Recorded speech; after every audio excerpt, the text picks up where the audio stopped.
Olá, tudo bem? Meu nome é Tiago Leite, sou procurador do Estado de São Paulo e professor de Direito Ambiental e Urbanístico. Então vamos dar início ao nosso aulão de Direito Urbanístico do Aprovação PGE para o concurso da PGE Sergipe. Olha só, meu Instagram, @prof.tiagoleite com TH. Então fica à vontade para mandar dúvidas, sugestões, perguntas, críticas. Então vamos começar com o próprio conceito de política urbana. Então, a política urbana é o conjunto de posturas, de procedimentos, de normas, de instrumentos voltado para a ordenação e o pleno desenvolvimento das cidades, assegurando assim o bem-estar dos seus habitantes. Então, olha só o que nós temos no artigo 182 da Constituição. Na Constituição, nós temos o artigo 182 e o artigo 183, que tratam sobre política urbana. Olha o artigo 182. A política de desenvolvimento urbano executada por quem? Pelo poder público municipal, conforme diretrizes gerais fixadas em lei. Essa lei é o Estatuto da Cidade, que a gente vai estudar.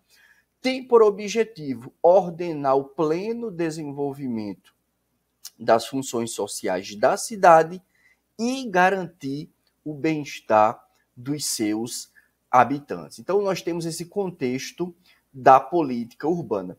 E vamos relembrar um pouquinho do conceito de meio ambiente. Por que esse conceito é importante? Porque o urbanismo, né, o direito urbanístico, está ligado ao conceito de meio ambiente, sendo o meio ambiente artificial um dos tipos de meio ambiente. Esse conceito que a gente encontra lá no artigo 3º, inciso 1 da Lei da Política Nacional do Meio Ambiente, é o conceito de meio ambiente natural. É o conjunto de condições, leis, influências e interações de ordem física, química e biológica que permite abriga e rege a vida em todas as suas formas. Só que o meio ambiente não se restringe ao meio ambiente natural. STF trouxe essa classificação na ADI 3540. Então, o meio ambiente é composto pelo meio ambiente natural, mas também pelo meio ambiente cultural, artificial e do trabalho.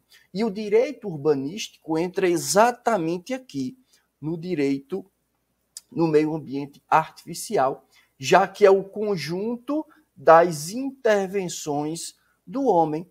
Ou seja, que nós temos o espaço urbano, as ruas, as praças, os centros arquitetônicos relevantes, tudo isso faz parte de meio ambiente artificial. É por isso que muitos editais trazem direito ambiental junto com o direito urbanístico, porque o meio ambiente artificial, não é que tem tudo a ver com direito urbanístico, é um tipo de meio ambiente. Então, resumindo, nós temos o conceito moderno de meio ambiente como sendo o natural, mais o artificial, mais o cultural e o ambiente laboral ou do trabalho. E o meio ambiente artificial consiste exatamente nesse conjunto do espaço urbano construído, compreendendo tanto as edificações quanto os equipamentos públicos. Então, nós temos aí essa importante previsão. Artigo 182 e 183 da Constituição e o Estatuto da Cidade, que traz as diretrizes gerais da política urbana. Continuando, vamos ver o conceito também de urbanização. O que é a urbanização? Então, a urbanização é um termo empregado para designar um processo pelo qual a população urbana, a população das cidades, cresce em uma proporção muito superior às populações rurais. E essa desproporção causa sérios problemas nesses centros urbanos, como a criação de favelas, o aumento da violência. E é exatamente para tentar mitigar resolver esses problemas decorrentes da urbanização desenfreada, que nós temos o urbanismo como técnica e ciência. Então, através do urbanismo, busca-se melhorar essa questão da urbanização desenfreada, que acaba causando vários problemas em nossas cidades. Nós temos o Estatuto da Cidade, que é uma lei federal, a Lei Federal 10.257, que regulamenta os artigos 182 e 183 da Constituição e vem estabelecer normas de ordem pública e interesse social que vão regulamentar o uso da propriedade urbana em prol do interesse geral, em prol do interesse coletivo, sempre visando o bem-estar da população urbana. E é isso que nós vamos estudar também em detalhes daqui a pouco. Vamos passar agora para as competências envolvendo a política urbana na nossa Constituição. Então, nós temos alguns artigos da Constituição que tratam das competências. Então, vamos começar com o artigo 21. Olha só, compete à União instituir diretrizes para o desenvolvimento urbano, inclusive habitação, saneamento e transportes urbanos. Essas diretrizes estão principalmente no Estatuto da Cidade. Então, a União cumpriu essa competência, publicando, né, a lei do Estatuto da Cidade. Temos ainda o artigo 24, não é, competência legislativa. Compete à União, Estados e DF legislar concorrentemente sobre, entre outras coisas, direito urbanístico. Apesar dos municípios não estarem aqui no rol do artigo 24, isso não quer dizer que os municípios não possam legislar sobre direito urbanístico. Podem sim, com base no artigo 30 da Constituição, que a gente vai ver agora. 30, inciso 1. Legislar sobre assuntos de interesse local. E o ordenamento da cidade é um assunto eminentemente de interesse local. E segundo, suplementar a legislação tanto federal quanto estadual. E ainda temos a previsão do inciso 8º, que diz que compete aos municípios promover, no que couber, o adequado ordenamento territorial mediante planejamento e controle do uso, do parcelamento e da ocupação do solo. Então, os grandes protagonistas, quando nós falamos de direito urbanístico, de política urbana, são os municípios, porque cabe a eles essa promoção do adequado ordenamento das cidades. E temos ainda o artigo 182, nós já lemos o caput, mas o parágrafo 2º, eu quero chamar a atenção aqui, que diz o seguinte: a propriedade urbana cumpre a sua função social quando ela atende às exigências fundamentais de ordenação da cidade expressas aonde? No plano diretor. O plano diretor, ele é importantíssimo. Por quê? Ele é o principal instrumento de política urbana. Ele é o verdadeiro manual de instruções das cidades. Ele é tão importante que o Constituinte diz o seguinte aqui no parágrafo 2º. Olha, a propriedade urbana cumpre a sua função social quando? Quando observa o plano diretor. Então, na Constituição, nós temos a divisão em relação à função social da propriedade em propriedade rural e urbana. No artigo 186, nós temos os requisitos necessários para a propriedade rural cumprir a sua função social. Então, eu tenho o aspecto econômico, aproveitamento racional e adequado. Eu tenho o aspecto ambiental, proteção dos recursos naturais. Eu tenho o aspecto trabalhista, né? E tenho o aspecto social. Eu preciso observar todos esses aspectos em conjunto. Isso é para a propriedade rural. E a propriedade urbana, nós acabamos de ver no artigo 182, parágrafo 2º, ela cumpre a sua função social quando obedece às diretrizes do plano diretor, que é o principal instrumento da política urbana. Então, nós vimos aqui, voltando, que a proteção do meio ambiente é um requisito tanto para a propriedade rural cumprir a sua função social, como também da propriedade urbana. Por quê? Porque lá no artigo 2º, vou deixar aqui a tela cheia para você, o artigo 2º que traz as diretrizes gerais da política urbana, diz que essa política vai se seguir, ou deve seguir, algumas diretrizes, dentre elas, inciso 4º, planejamento do desenvolvimento das cidades, da distribuição espacial da população e das atividades econômicas do município e do território sob a sua área de influência, de modo a evitar e corrigir as distorções do crescimento e os seus efeitos negativos sobre o meio ambiente. E o inciso 12 é mais direto ainda: proteção, preservação e recuperação do meio ambiente natural e construído, do patrimônio cultural, histórico, artístico, paisagístico e arqueológico. Então, nós temos a proteção do meio ambiente como requisito, tanto para a propriedade rural, quanto para a propriedade urbana cumprir a sua função social. Vamos passar agora para os princípios que regem a política urbana. O primeiro princípio é o princípio de que o urbanismo é uma função pública. E exatamente por isso que é necessária uma conformação da propriedade urbana com as normas de ordenação urbanística, já que essas normas visam garantir o bem-estar da população das cidades. Então, toda propriedade urbana deve se conformar com as normas que regem a ordenação do território naquele município. Princípio da afetação das mais-valias ao custo da urbanificação. Então, cabe aos proprietários arcarem, pelo menos com parte dos custos dessa urbanificação.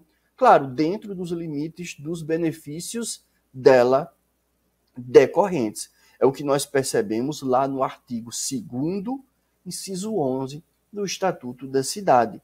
Diretrizes gerais da política urbana. Recuperação dos investimentos do poder público de que tenha resultado a valorização de imóveis urbanos. Então, se eu tenho a intervenção do poder público com base nesse direito urbanístico, causando uma melhoria para a cidade e causando uma valorização do imóvel privado, nada mais justo do que, pelo menos, parte desse investimento ser arcado pelo proprietário que se beneficiou dessa valorização. Temos ainda o princípio da participação popular na definição e na alteração do plano diretor ou projeto da cidade. Na verdade, o princípio da participação é um princípio também do direito ambiental como um todo e decorre do próprio princípio democrático. Já que o titulado todo o poder é o povo, nada mais justo, nada mais natural do que esse titular, a população, participar de forma efetiva da condução do Estado, da tomada de decisões, inclusive no que tange à ordenação do território da cidade. E para que eu tenha uma efetiva participação popular, eu preciso de informação de qualidade, né, que vai gerar uma consciência. E o cidadão consciente, ele vai participar dessa condução do Estado. Então, princípio muito importante. Princípio da sustentabilidade, também é um princípio do direito ambiental, que se aplica também ao direito urbanístico. Então, segundo um grande professor, o Rogério Gesta Leal, o desenvolvimento na cidade somente pode ser considerado sustentável se ele estiver voltado para a eliminação da pobreza, redução das desigualdades sociais. Então, as normas de direito urbanístico devem levar em conta não só o crescimento econômico, né, o caráter econômico dessa ordenação, mas também a proteção do meio ambiente e a redução das desigualdades sociais. São os 3 elementos do desenvolvimento sustentável: o econômico, o social e o ambiental. Próximo, princípio da função social da propriedade urbana, não é? Nós sabemos que não existem direitos absolutos e o direito de propriedade não é exceção. Então, toda propriedade, para ela ser exercida de forma justa, correta, ela deve necessariamente observar algumas condicionantes, algumas balizas, alguns limites. E um desses limites é a função social e ambiental que precisa ser observada. Então, nós temos o artigo 186 da Constituição, o artigo 182, parágrafo 2º da Constituição e outros artigos que tratam também sobre o princípio da função socioambiental da propriedade. Então, vimos aí alguns princípios do direito urbanístico. Agora vamos passar para os instrumentos da política urbana. Esses instrumentos estão arrolados no Estatuto da Cidade. Então, nós temos instrumentos genéricos e instrumentos específicos. E esses instrumentos são ferramentas que o legislador coloca à disposição do poder público, da sociedade, para o cumprimento dos objetivos da política urbana. Então, nós temos aqui um rol bem extenso de instrumentos. Planos nacionais, regionais e estaduais de ordenação do território, planejamento de regiões metropolitanas, aglomerações urbanas, micro-regiões, né? Em especial, plano diretor, disciplina de parcelamento, uso e ocupação do solo, zoneamento ambiental, plano plurianual, diretrizes orçamentárias, gestão participativa, enfim, nós temos instrumentos que são estudados no direito administrativo, no direito civil, no direito constitucional. A gente vai estudar alguns instrumentos específicos da política urbana e que são os mais cobrados em prova. Então, nós temos aqui o IPTU progressivo no tempo, né, contribuição de melhoria, incentivos fiscais, desapropriação, servidões administrativas, limitações, tombamento de imóveis.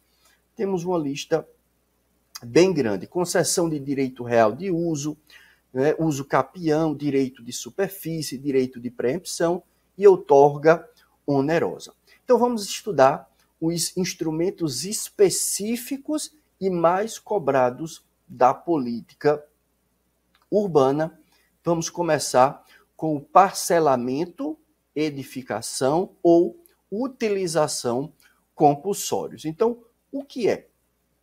Caso o solo urbano esteja não edificado, subutilizado ou não utilizado, isso conforme a lei de regência, a lei de postura municipal, uma lei municipal específica, que não é o plano diretor, poderá determinar que em área prevista no plano diretor haja o parcelamento, a edificação ou a utilização compulsórios desse solo. E os prazos mínimos previstos para regularização são 1 ano a partir da notificação, para que seja protocolado o projeto de regularização na prefeitura, e prazo mínimo de 2 anos a partir da aprovação do projeto para início das obras de regularização. Então, perceba que, primeiro, eu preciso da indicação na área no plano diretor. Então, o plano diretor vai dizer, naquela região X da cidade, pode haver o parcelamento, edificação ou utilização compulsórios. E depois dessa previsão, eu preciso de uma lei específica que vai trazer, não é, como o solo deve ser parcelado, edificado ou utilizado. E em caso de descumprimento, como o particular, o interessado, pode regularizar essa situação. Também é importante deixar aqui registrado que a notificação pelo poder público municipal para o proprietário cumprir a sua obrigação deve ser averbada no cartório de imóveis. E pode ser feita a notificação por funcionário do órgão competente da prefeitura ou por edital, quando frustrada por 3 vezes a tentativa de notificação na forma prevista acima. Ou seja, se o funcionário por 3 vezes não conseguir encontrar o proprietário, aí vai para notificação por edital. E em caráter excepcional, permite-se em empreendimentos de grande porte, não é, a conclusão dessa regularização em etapas, não é, assegurando-se que o projeto aprovado compreenda o empreendimento como um todo. E outra observação, a transmissão do imóvel por ato inter vivos ou causa-mortes, posterior à data da notificação, transfere as obrigações de parcelamento, edificação ou utilização compulsórios para o adquirente, né? Para o herdeiro. É por isso que há a necessidade da averbação da notificação no cartório, porque quem compra a propriedade vai ver no cartório que existe essa pendência, essa regularização que precisa ser feita. Então, pode vender? Pode, mas quem comprar recebe também o dever de regularizar essa propriedade. Então, esse é o primeiro instrumento específico da política urbana. O segundo é o IPTU progressivo no tempo. Então, caso haja o descumprimento das condições previstas nesse instrumento que nós acabamos de ver, então o proprietário ele é notificado para utilização compulsória, por exemplo. Se mesmo assim ele descumpre, ele continua descumprindo, surge para o município, para a prefeitura, a possibilidade de aplicar o segundo instrumento, que é o IPTU progressivo no tempo, mediante a majoração da alíquota pelo prazo de 5 anos consecutivos. E o valor da alíquota em cada ano vai ser fixado em lei específica e não pode exceder 2 vezes o dobro do valor referente ao ano anterior, respeitada a alíquota máxima de 15%. Então, aqui eu tenho um teto de 15%. E caso a obrigação de parcelar, edificar, utilizar, não esteja atendida depois desses 5 anos do IPTU progressivo, o município pode manter a cobrança pela alíquota máxima até que se cumpra a obrigação, garantida a prerrogativa de aplicar o terceiro instrumento, que é a desapropriação sancionatória urbanística, que é com pagamento em títulos da dívida pública. Então, olha só, o município notificou o particular para cumprir a sua obrigação de utilização compulsória. Descumpriu, IPTU progressivo. 1º ano, 2º ano, 3º ano, 4º ano, 5º ano. Acabou os 5 anos, ainda assim o proprietário continua descumprindo, o poder público municipal tem 2 alternativas. Ou mantém a cobrança do IPTU na alíquota máxima, 6º ano, 7º ano, 8º ano, ou parte para a desapropriação sancionatória urbana, que a gente também vai ver daqui a pouco. Lembrando que o Estatuto da Cidade vedou, proibiu a concessão de isenções ou anistia relativa ao IPTU progressivo no tempo como instrumento da política urbana. Porque a intenção aqui é forçar o proprietário a cumprir a sua obrigação. Olha a súmula 668 do Supremo. É inconstitucional a lei municipal que tenha estabelecido, antes da emenda 29 de 2000, IPTU progressivo, salvo se destinada a assegurar o cumprimento da função social da propriedade urbana. Então, IPTU progressivo, como instrumento de política urbana, pode ser anterior à emenda constitucional 29. Agora, IPTU progressivo, com o fim unicamente de arrecadar recursos, não tem nada a ver com política urbana, só depois da emenda constitucional 29 de 2000. Olha só esse quadro aqui, resumindo o IPTU progressivo. Então, vamos imaginar que no primeiro ano nós temos uma alíquota de 2% do IPTU. O particular descumpriu, no segundo ano eu posso dobrar para 4%. Terceiro ano eu dobro para 8%. No quarto ano, a dobra daria quanto? 16%. Só que nós temos um teto. O teto é de 15%. Então, eu fixo em 15%. E o quinto ano, aí eu vou mantendo o teto. Sexto ano, 15%. Sétimo ano, 15%. E assim sucessivamente. Então, ou o poder público municipal mantém a alíquota máxima, ou parte para o próximo instrumento, que é a desapropriação sancionatória urbana, prevista no artigo 8º do Estatuto da Cidade. Então, passados esses 5 anos, sem que o particular tenha dado cumprimento ao dever de utilização, de parcelamento compulsórios, né, o município vai desapropriar esse imóvel. O grande detalhe aqui é que essa desapropriação não é feita com pagamento em dinheiro, nada disso, e sim com títulos da dívida pública. Esses títulos terão prévia aprovação pelo Senado, não é pelo Congresso, não é pela Câmara, é pelo Senado, e serão resgatados no prazo de até 10 anos, em prestações anuais, iguais e sucessivas, assegurados o valor real da indenização e juros de 6% ao ano.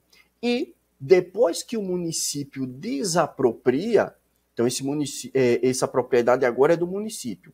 Então, o dever de regularização passa para quem? Para o município. Então, a partir dessa incorporação, o município tem um prazo máximo de 5 anos para regularizar essa propriedade urbana. Então, nós temos essa sequência de instrumentos prevista lá no artigo 182, parágrafo 4º. Olha só, é uma sequência que precisa observar essa ordem sucessivamente. Parcelamento compulsórios. Segundo, descumpriu? IPTU progressivo. Continuou descumprindo? Desapropriação sancionatória urbana. Então, vimos aí esses 3 primeiros instrumentos da política urbana. Mas temos outros. Vamos falar da uso capião especial de imóvel urbano, também chamada de uso capião pró-moradia ou pró-mísero, previsto no artigo 183 da Constituição e nos artigos 9º a 14 do Estatuto da Cidade. O que é que eu preciso para essa uso capião? Posse mansa e pacífica por 5 anos ininterruptos, área ou edificação urbana não pode ser superior a 250 metros quadrados, até 250 metros quadrados, e a utilização dessa área para moradia do possuidor ou de sua família. Por isso é que essa uso capião também é chamada de pró-moradia. E continua. O possuidor não pode ser proprietário de outro imóvel, seja rural, seja urbano. Esse benefício da uso capião pró-moradia só será reconhecido ao mesmo possuidor uma única vez. Então, não pode mais de uma vez, e o título de domínio será conferido ao homem ou à mulher, ou a ambos, independentemente do estado civil. O herdeiro legítimo continua de pleno direito à posse do seu antecessor, desde que, no momento da abertura da sucessão, ou seja, no momento da morte, né, do antigo possuidor, ele já resida nesse imóvel. Continuando, artigo 183, que trata dessa usucapião, não é?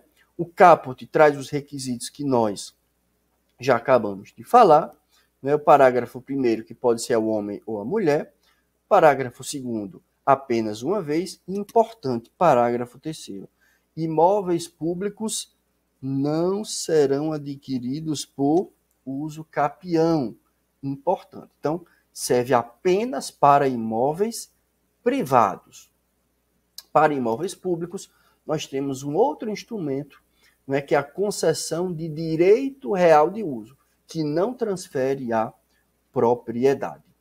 Temos ainda uma previsão no tema 815 do Supremo, que diz que essa usucapião especial urbana tem raiz constitucional. Claro, o artigo 183 da Constituição. Portanto, a sua implementação não pode ser dificultada, obstada por uma norma infraconstitucional, como, por exemplo, uma lei municipal ou plano diretor. Então, dá uma lida no tema 815 do STF. Eu trago aqui a ementa, vamos ver os pontos 1 e 3. Módulo mínimo do lote urbano municipal é fixado em 360 metros quadrados. Pretensão da parte autora de usucapi 225, que é uma parte destacada dessa área maior. Tese aprovada. Preenchidos os requisitos do artigo 183, o reconhecimento do direito ao usucapião especial urbana não pode ser obstado por legislação infraconstitucional que estabeleça módulos urbanos na respectiva área em que situado o imóvel. Então, nesse caso, o município não queria reconhecer a usucapião porque o módulo mínimo naquele município era 360 metros quadrados. Então, ele disse para o particular, não, você quer usucapi 225. Só que a área mínima aqui no município é 360. O que é que o Supremo disse? Nada disso. Lei local não pode prejudicar o direito garantido no artigo 183 da Constituição. Temos ainda a usucapião urbana, só que agora coletiva. É bem parecida, mas tem as suas peculiaridades. Então, os núcleos urbanos informais existentes sem oposição há mais de 5 anos, e olha só, cuja área total dividida pelo número de copossuidores seja inferior a 250 metros quadrados por possuidor, são suscetíveis de serem usucapidos coletivamente, desde que os possuidores não sejam proprietários de outro imóvel urbano ou rural, e o possuidor pode, para o fim de contar esse prazo, acrescentar sua posse à do antecessor, desde que ambas sejam contínuas. Usucapião urbana coletiva. Então, essa usucapião coletiva vai ser declarada pelo juiz mediante sentença, sentença que vai servir de título para registro no cartório de imóveis. E o interessante é que na sentença o juiz vai atribuir uma fração ideal de terreno a cada possuidor, independentemente da dimensão do terreno que cada um ocupe de fato, salvo na hipótese de acordo escrito entre os condôminos que estabeleçam frações diferenciadas, o que é muito difícil ter esse acordo. Esse condomínio especial, ele é indivisível, não sendo passível de extinção, salvo deliberação favorável de pelo menos 2/3 dos condôminos, no caso de execução de urbanização posterior à constituição do condomínio.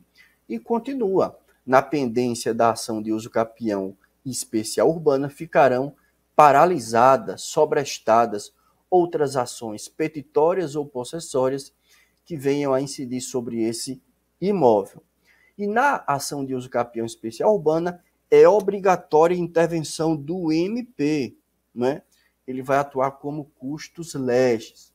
E o autor vai ter os benefícios da justiça gratuita, inclusive servindo para o registro desse título de domínio no cartório de imóveis. Lembrando também que a uso capião urbana pode ser invocada como matéria de defesa, valendo a sentença que a reconhecer como título para registro no cartório de imóveis. Então, essa é a uso capião urbana. Vamos agora passar para o direito de superfície. Interessante. Esse direito ele está previsto, esse instrumento, nos artigos 21, 22, 23 e 24 do Estatuto da Cidade. Então, o que é o direito de superfície? Então, o proprietário urbano ele pode conceder a outrem o direito de superfície do seu terreno por um tempo determinado ou indeterminado, mediante escritura pública. Importante, tem que ser mediante escritura pública registrada em cartório. E esse direito de superfície abrange o direito de utilizar o solo, o subsolo ou o espaço aéreo relativo ao terreno, na forma estabelecida no contrato. A concessão pode ser tanto gratuita como onerosa. E o superficiário responderá integralmente pelos encargos e pelos tributos que incidirem sobre a propriedade, arcando ainda proporcionalmente a sua parcela com os encargos e tributos sobre a área objeto da concessão, salvo disposição em contrário aonde? No contrato. Se não houver nada no contrato em sentido contrário, essa responsabilidade é do superficiário. Esse direito de superfície pode ser transferido a terceiros, claro, desde que previsto no contrato. E temos ainda que em caso, olha só, no caso de alienação do terreno, quem é que tem preferência em adquirir esse terreno? O superficiário, quem já estava na posse dessa área. Então, ele vai ter preferência. No caso da alienação do direito de superfície, aqui o superficiário está utilizando o terreno. Ele quer passar o direito de superfície para um terceiro. Quem é que tem a preferência aqui? O proprietário. Então, a intenção é deixar na mesma pessoa a área e o direito de utilização. Então, é direito de preferência em igualdade de condições da oferta dos terceiros eventualmente interessados. Extingue-se o direito de superfície pelo advento do termo, então chegou o prazo final, acaba o direito de superfície, ou então pelo descumprimento das obrigações contratuais.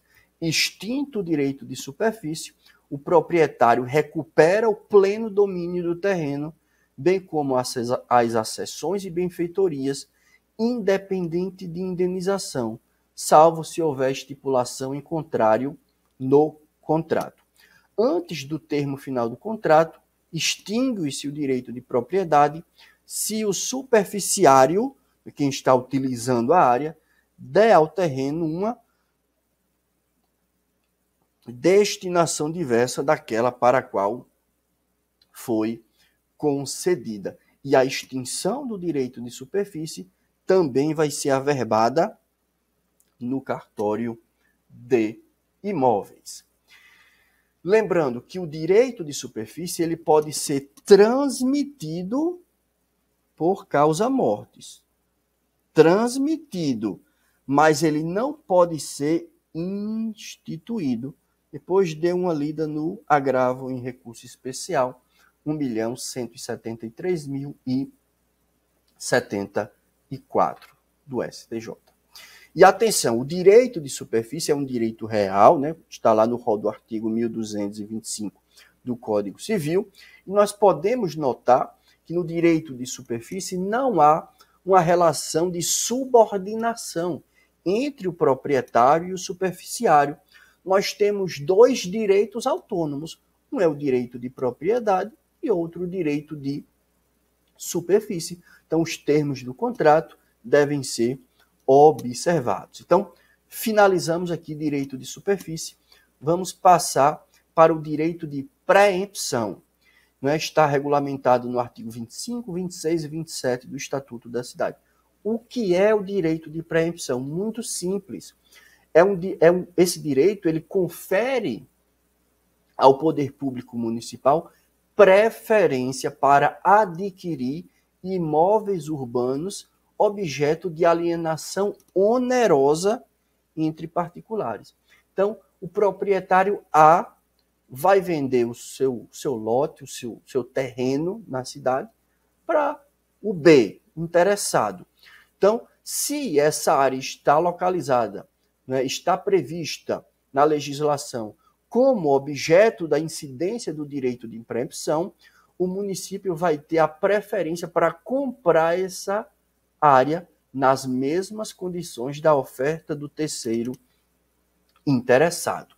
Então, lei municipal, baseada no plano diretor, vai delimitar as áreas em que vai incidir o direito de preempção e vai fixar um prazo de vigência de até 5 anos, renovável a partir de 1 ano após o decurso do prazo inicial de vigência. E o direito de preempção, de preferência, né, que o município tem, fica assegurado durante esse prazo fixado em lei, independente do número de alienações referentes ao mesmo imóvel. Então, se eu tenho um prazo de 2 anos, dentro desses 2 anos, se houver 3, 4, 5 vendas do mesmo terreno, em todas elas o município vai ter preferência. E sempre que eu falar aqui em município, a gente também entende como abarcado o Distrito Federal, beleza? Tudo que eu falar de município também engloba o Distrito Federal. E esse direito de preempção, ele precisa ser justificado. Então, o poder público tem essa prerrogativa desde que ele precise dessa área para uma série de objetivos: regularização fundiária, projetos habitacionais, criação de espaços públicos de lazer, criação de unidades de conservação, área de proteção de interesse histórico, cultural, paisagístico. Então, eu preciso justificar. Olha, o município vai ter preferência nessa área porque nela o município pretende construir uma praça, pretende construir ou instituir uma unidade de conservação, pretende instituir um projeto habitacional que vai beneficiar centenas de famílias. Então, eu preciso justificar, fundamentar o direito de preempção. E o proprietário deve notificar a sua intenção de vender o imóvel para que o município, no prazo de 30 dias, prazo máximo, manifeste por escrito seu interesse em comprar essa área. E a notificação mencionada vai ser anexado o que? A proposta de compra assinada pelo terceiro, dizendo: olha, eu pago tanto por essa área. Por quê? Porque se o município for exercer o seu direito de preferência, tem que ser nas mesmas condições da proposta oferecida pelo terceiro. E aí o município vai publicar em órgão oficial e pelo menos em um jornal local ou regional de grande circulação, edital de aviso de notificação recebida e da intenção de adquirir esse imóvel.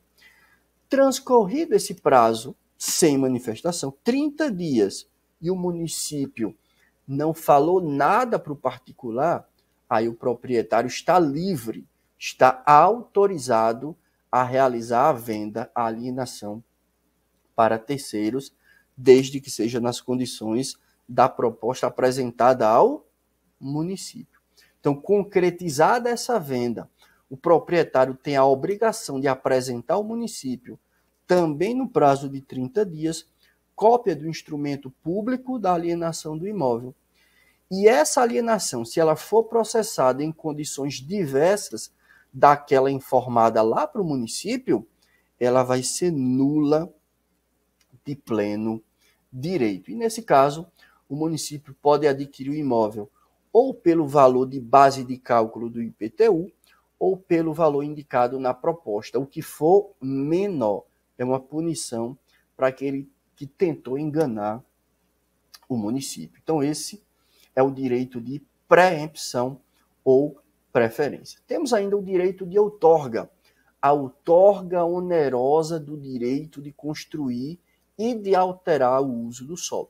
Então, aqui nós temos esse conceito de solo criado. Esse instrumento está regulado lá nos artigos 28, 29, 30 e 31 do Estatuto da Cidade. Como é que funciona essa outorga, chamada outorga onerosa? Então, o plano diretor pode fixar áreas nas quais o direito de construir ou de alterar o uso do solo poderá ser exercido acima do coeficiente de aproveitamento básico adotado, desde que haja uma contrapartida, um pagamento do particular. E esse coeficiente de aproveitamento é a relação entre área edificável e área do terreno. Já vou explicar bem direitinho como é que funciona essa outorga. Então, o plano diretor ele pode fixar um coeficiente de aproveitamento básico único para toda a zona urbana ou então diferenciado para áreas específicas dentro dessa zona urbana. Então, o plano diretor vai definir os limites máximos a serem atingidos pelos coeficientes de aproveitamento, considerando o quê? Uma proporcionalidade entre a infraestrutura que existe e o aumento da densidade esperada para aquela área. E eu tenho uma lei municipal que vai estabelecer as condições a serem observadas para a outorga onerosa, determinando ainda a fórmula de cálculo, enfim, todos os detalhes.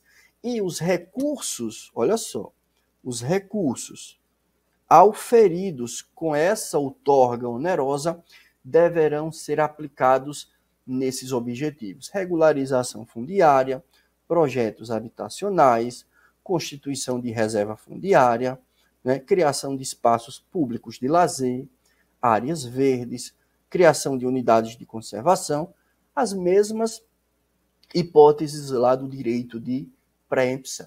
Então, como é que funciona essa outorga onerosa? Vamos imaginar que o coeficiente básico para toda a cidade seja um bloco desse. O município vai dizer, você só pode construir um bloco sem precisar pagar mais por isso. Um bloco é o coeficiente básico de aproveitamento. Nessa área aqui, nessa primeira área, a infraestrutura aqui é muito deficitária. Então, aqui nós temos ruas muito estreitas, não há escola, não há hospital, não há um sistema de esgoto ramificado, a estrutura é bem precária. Então, nessa área aqui, com a infraestrutura ruim, eu não vou permitir que se construa mais do que esse coeficiente básico. Beleza? Beleza. Só que eu tenho essa segunda área aqui. Aqui a infraestrutura é excelente. Avenidas largas, transporte público, hospitais, escolas, rede de esgoto, rede de água, que é uma maravilha. Então, nessa região aqui, B, vamos chamar aqui de B, você pode construir um bloco sem pagar nada. Mas você pode adquirir um potencial construtivo adicional. Você pode adquirir aqui até 2 blocos desse, porque a estrutura permite que você construa mais 2 blocos. Agora, para isso, você precisa pagar para poder construir acima do coeficiente básico. E no terceiro exemplo, eu tenho aqui uma área com infraestrutura mediana. Então, aqui eu só posso construir um bloco a mais. Mesma coisa. Então, o particular, se quiser construir acima do coeficiente básico, vai ter que pagar. E o município vai arrecadar esse dinheiro e investir naqueles objetivos que nós acabamos de ver. Então, esse potencial construtivo adicional, ele é um ativo que pertence à população, né? Por isso que o dinheiro arrecadado tem que ser investido na própria cidade, com melhoria para a população. Então, a outorga onerosa não possui natureza tributária, claro, não é cogente, não é obrigatório, se você não quiser construir, você não paga, por isso que não é tributo. Então, prevalece o entendimento da jurisprudência de que é um ônus, que o particular pode arcar se quiser construir. E nós temos um instrumento parecido com a outorga, só que tem pequenas diferenças, que são as operações urbanas consorciadas. Estão lá no artigo 32 a 34A. Então, nós temos que uma lei específica, baseada no plano diretor, poderá delimitar uma área para aplicação de quê? De operações urbanas consorciadas. E o que são essas operações urbanas consorciadas? É um conjunto de intervenções e medidas coordenadas pelo poder público municipal, com a participação de proprietários, moradores, usuários, investidores, com o objetivo de alcançar, em uma determinada área, uma melhoria na infraestrutura urbana.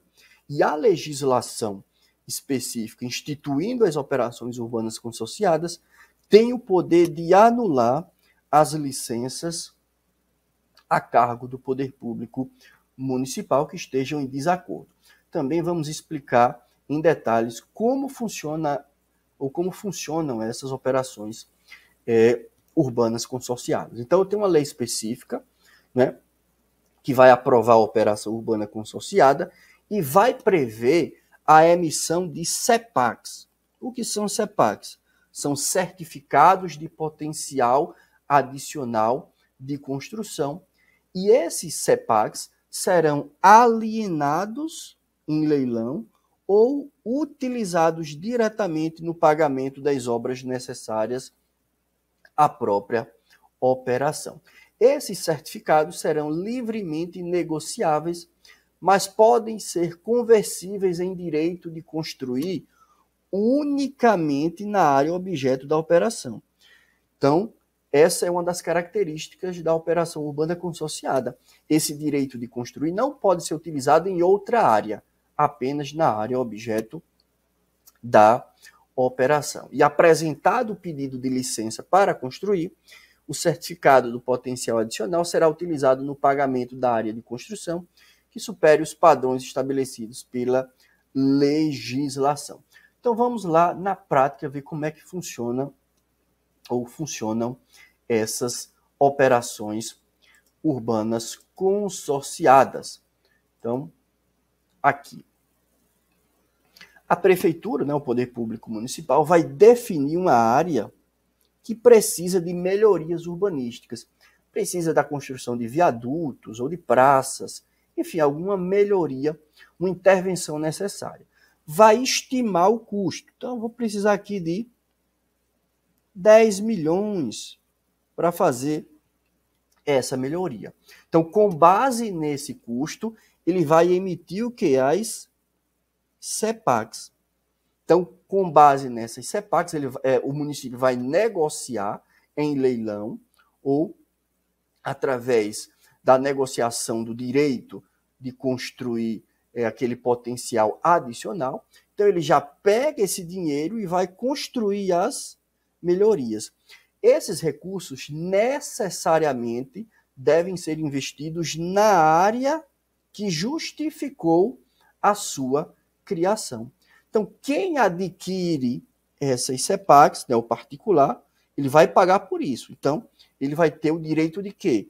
De construir aquele bloquinho a mais, o potencial adicional. Só que essa construção tem que ser dentro da área. Então, a principal diferença da outorga onerosa para essa operação urbana consorciada é que aqui tanto o valor tem que ser investido na localidade, quanto o potencial adicional tem que ser também exercido na localidade que deu origem a essa operação urbana consorciada. Então, resumindo, nós podemos conceituar essas operações urbanas consorciadas como sendo intervenções pontuais realizadas sob a coordenação do poder público, que vai envolver iniciativa privada, empresários, investidores, moradores, usuários, sempre buscando transformações urbanísticas que causem melhoria naquela área,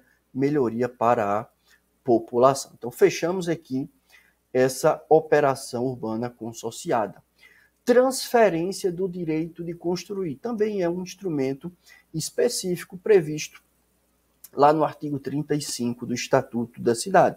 Pode ser onerosa essa transferência ou gratuita. Então, nós temos lei municipal baseada no plano diretor, pode autorizar o proprietário de um imóvel urbano, privado ou público, a exercer em outro local, primeira hipótese, ou então vai autorizar ele a alienar, mediante escritura pública, o direito de construir previsto no plano diretor ou na legislação urbanística dele decorrente, quando o referido imóvel for considerado necessário para fins de implantação de equipamentos urbanos e comunitários, preservação, quando o imóvel for considerado de interesse histórico, ambiental, paisagístico, social ou cultural, ou servir a programas de regularização fundiária, urbanização de áreas ocupadas por população de baixa renda e habitação de interesse social. E essa mesma faculdade pode ser concedida ao proprietário que doar ao poder público o seu imóvel ou parte dele para um dos fins que nós acabamos de ver. Então, exemplo, o particular vai doar ao município uma área que é importante para ser construída ali uma praça ou para urbanização, para projetos habitacionais. Em troca, o município vai dar a ele o quê? O direito de construir aquele bloquinho a mais em outro lugar da cidade. Então, nós temos essa transferência aqui de dois tipos. Quais são? Então, transferência do direito de construir pode ser interlocativa. Aqui, o proprietário de dois imóveis transfere o potencial construtivo de um para outro. Então, aqui o proprietário é a mesma pessoa. E eu tenho a intersubjetiva. Aqui, um proprietário vai alienar o seu potencial para outro proprietário. Então, aqui eu tenho dois proprietários. E a transferência do direito de construir confere ao proprietário de uma área a possibilidade de exercer esse potencial construtivo em outro lote ou então transferir a um outro proprietário. Geralmente, o poder público utiliza desse instrumento para manter uma área com baixa densidade, é a chamada área doadora, transferindo essa densidade, esse potencial construtivo, para uma outra área que tenha mais condições de suportar essas construções adicionais, chamada área receptora. Então, é um importante instrumento para ordenar o crescimento e o desenvolvimento das cidades. Próximo instrumento, estudo de impacto de vizinhança. Importante estudo previsto nos artigos 36 a 38. Esse estudo consiste basicamente em um estudo detalhado dos impactos, positivos ou negativos, que o empreendimento ou uma atividade pode gerar na sua vizinhança, no seu entorno.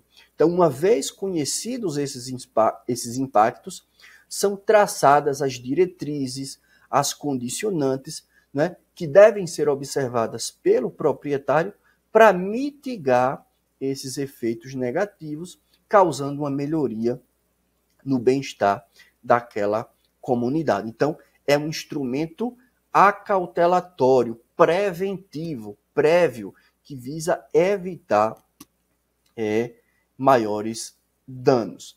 Dando continuidade aqui, esse estudo de impacto de vizinhança deve contemplar o quê? Efeitos positivos e negativos do empreendimento sobre aquele entorno e deve incluir a análise de algumas questões, como adensamento populacional, equipamentos urbanos, uso e ocupação do solo, valorização imobiliária, geração de tráfego, ventilação, iluminação, paisagem urbana e patrimônio natural e cultural. Então, estudo de impacto de vizinhança. Próximo instrumento, concessão de uso especial para fins de moradia. Aqui nós temos aquela hipótese em que nós temos áreas públicas que não podem ser adquiridas por uso capião. Então, aquele que até 22 de dezembro de 2016 possuir como seu, por 5 anos ininterruptos e sem oposição, até 250 metros quadrados de imóvel público situado em área com características e finalidades urbanas e que utilize para sua moradia ou de sua família, vai ter o direito à concessão de uso especial para fins de moradia. Então, é bem parecido com a uso capião. Só que, como a área pública não pode ser usucapida, então, nós temos aqui a concessão de uso especial para fins de moradia. E essa concessão vai ser conferida de forma gratuita ao homem ou à mulher, ou a ambos, independente do estado civil, só pode ser reconhecido uma única vez para o mesmo beneficiário, então bem parecido com a uso capião, só que é de área pública. E temos também essa concessão, só que coletiva. Então, a mesma coisa, área ocupada até 22 de dezembro de 2016 por população de baixa renda para sua moradia por 5 anos, ininterruptos e sem oposição, cuja área total dividida pelos possuidores seja de até 250 metros quadrados, essa população pode ter o direito, à concessão de uso especial, que vai ser conferida de forma coletiva, também parecida com a uso capião coletiva, só que aqui de área pública. E temos ainda, para essa espécie coletiva, algumas observações. O possuidor pode, para o fim de contar esse prazo de 5 anos, acrescentar sua posse à do antecessor, desde que sejam contínuas. Nessa concessão coletiva, vai ser atribuída uma fração ideal do terreno a cada possuidor, independente do tamanho da área que cada um ocupe de forma efetiva, salvo se houver acordo entre os ocupantes, e essa fração ideal atribuída a cada possuidor não pode ser superior a 250 metros quadrados. E o poder público tem a prerrogativa de assegurar esse direito de concessão de uso em outro local. Então ele vai dizer assim, comunidade, você tem o direito à concessão de uso dessa área, só que vamos fazer isso em outro local. Para isso, essa área ocupada tem que ser ou de uso comum do povo, ou está sendo destinado à urbanização, ou é de interesse da defesa nacional, de proteção ambiental, ou reservado à construção de represas, ou situado em via de comunicação. Justificada uma dessas hipóteses, o poder público vai dar uma outra área para esses possuidores terem esse direito real de uso. O direito de concessão de uso especial para fins de moradia é transferível por ato tanto inter vivos como causa-mortes e vai ser extinto em 2 hipóteses. Primeiro, o concessionário der ao imóvel uma destinação diversa da moradia, então ele diz ali que está morando, mas abre um comércio, né? Então, dê uma destinação diversa, vai perder essa concessão. Ou o concessionário adquirir a propriedade ou a concessão de uso de outro imóvel urbano. Então, se ele está ali na concessão de uso, ele compra um outro imóvel, compra um apartamento, ele perde aquela concessão de uso. E é facultado ainda ao poder público competente conceder autorização de uso àquele que até 22 de dezembro de 2016 possui como seu por 5 anos, ininterruptamente sem oposição, área de até 250 metros quadrados de área pública, só que para fins comerciais. Então, também é uma outra possibilidade. E vamos para o plano diretor, né? Estamos aí nos aproximando do final do nosso aulão. Então, o plano diretor é o principal instrumento da política urbana. Nós já vimos artigo 182, parágrafo 2º. O plano diretor ele é veiculado através de uma lei municipal, obrigatória para municípios com mais de 20 mil habitantes, e vai orientar o desenvolvimento e o crescimento do município como um todo. Esse plano diretor ele deve ser revisto pelo menos a cada 10 anos e deve ser necessariamente garantida a participação da população na sua elaboração e na sua revisão. Então, o grande objetivo do plano diretor é garantir que as cidades se desenvolvam de forma sustentável. Nós temos o artigo 41 que diz o seguinte: olha, nós já sabemos, cidades com mais de 20 mil precisa de plano diretor. Mas se a cidade tem menos de 20 mil, mas integra uma região metropolitana, ou então é uma cidade onde a prefeitura quer utilizar daqueles instrumentos do parcelamento compulsório, do IPTU progressivo ou da desapropriação, precisa do plano diretor. Ou então é uma cidade que, mesmo tendo menos de 20 mil habitantes, integra uma área de especial interesse turístico, ou está inserida em uma área de influência de empreendimentos ou atividades com significativo impacto ambiental, ou então sejam cidades incluídas no Cadastro Nacional de Municípios com áreas suscetíveis à ocorrência de deslizamentos, por exemplo. Todas essas cidades precisam necessariamente ter plano diretor. E, para fechar nosso aulão, parcelamento do solo urbano.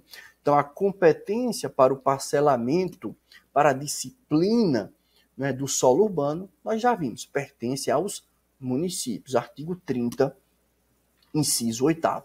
O marco legal do parcelamento é a Lei Federal 6766, que vai regular o instituto do parcelamento. Parcelamento é um gênero. Dentro de parcelamento, nós podemos ter loteamento e desmembramento. Qual a diferença entre loteamento e desmembramento? Então, loteamento é a subdivisão da área em lotes destinados à edificação então aqui está o X da questão, com a abertura de novas vias de circulação, de logradouros públicos ou prolongamento, modificação ou ampliação da que existe. Então, se eu crio novas vias de circulação, dividindo a área, loteamento.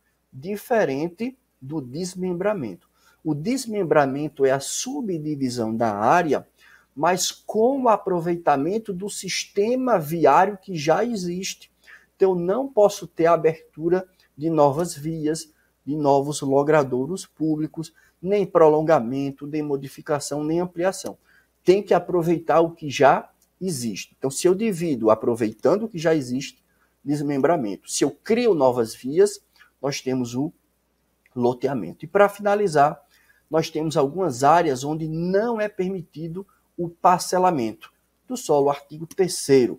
Então, nós temos aí terrenos alagadiços, sujeitos a inundações, terrenos que tenham sido aterrados com material nocivo à saúde, terrenos com declividade igual ou superior a 30%, salvo se atendidas algumas exigências específicas das autoridades, terrenos onde as condições geológicas não aconselhem a edificação, ou em áreas de preservação ecológica, ou naquelas onde a poluição impeça condições sanitárias suportáveis até a sua correção.